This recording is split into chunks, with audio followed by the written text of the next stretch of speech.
Hey, welcome. Today we're going to walk through the process of mounting our pastel paper on our foam boards. And this is a great idea that I actually learned by watching some of my favorite artists, including Alan Picard, who's one of my favorite modern day pastel artists. Learned it while attending one of his workshops. And it's been a game changer because it's helped me mount pastel paintings that I've created onto these boards. It's easier to do it prior to creating the painting. And you could take the additional step of putting your finished paintings, once they've been treated properly with fixative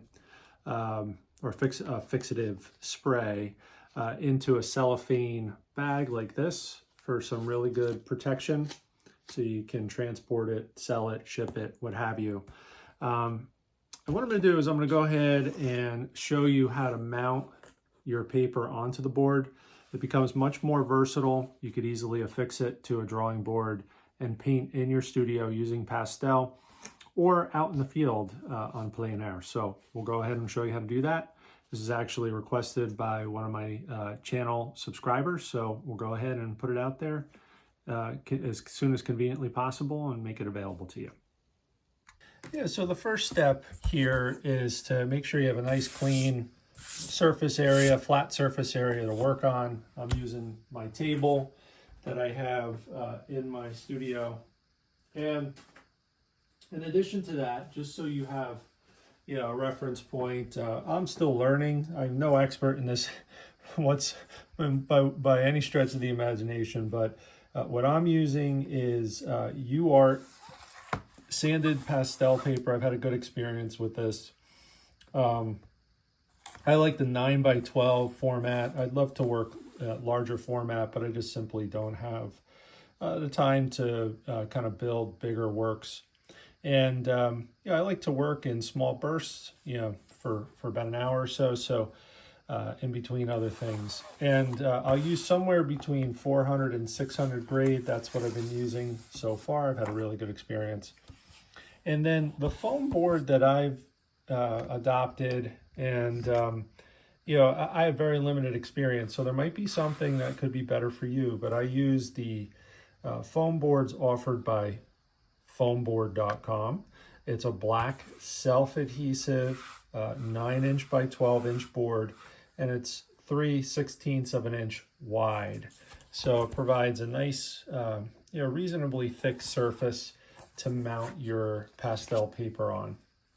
And what I'll do typically is I will start by first laying this surface face up, the adhesive side up, and then I will find some sort of flat object. In this case, it could be just about anything that would slide easily over this. You could use a bone folder.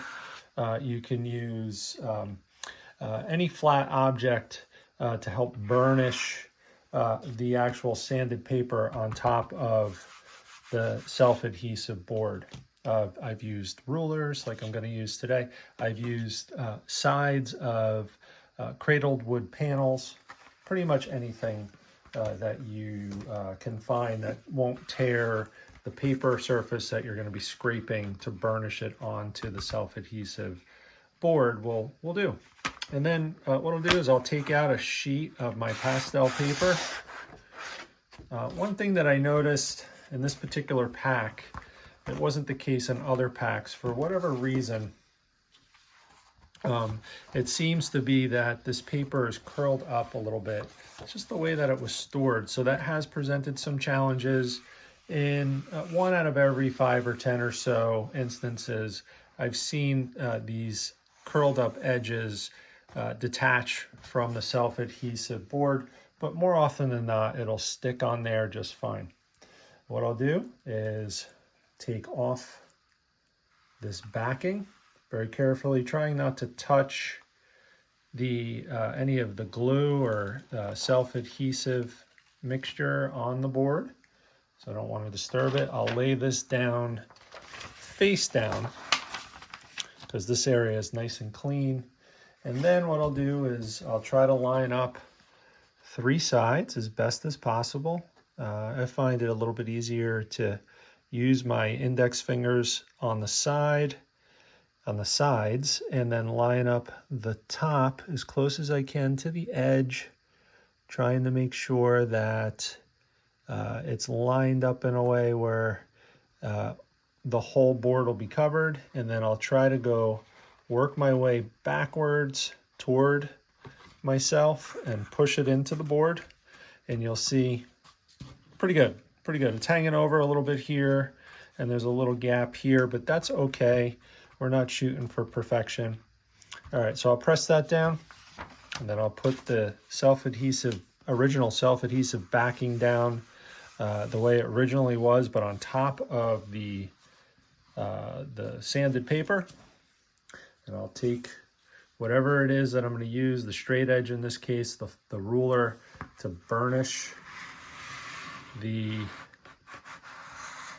paper, and I'm doing it over the top of this backing because I don't want to destroy the sanded texture of that pastel paper. And I'll just very carefully work my way around every inch of the surface.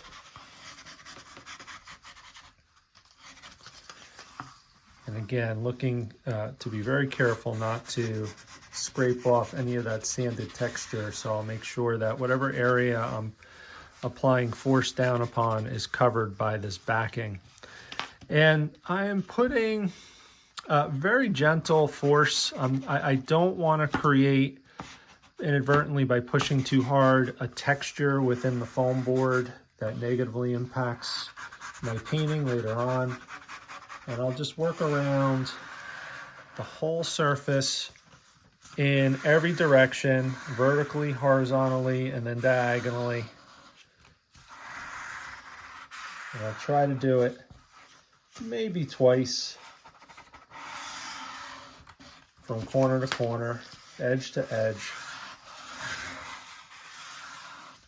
And there you have it, we're done. So we have this mounted pastel paper on a foam board.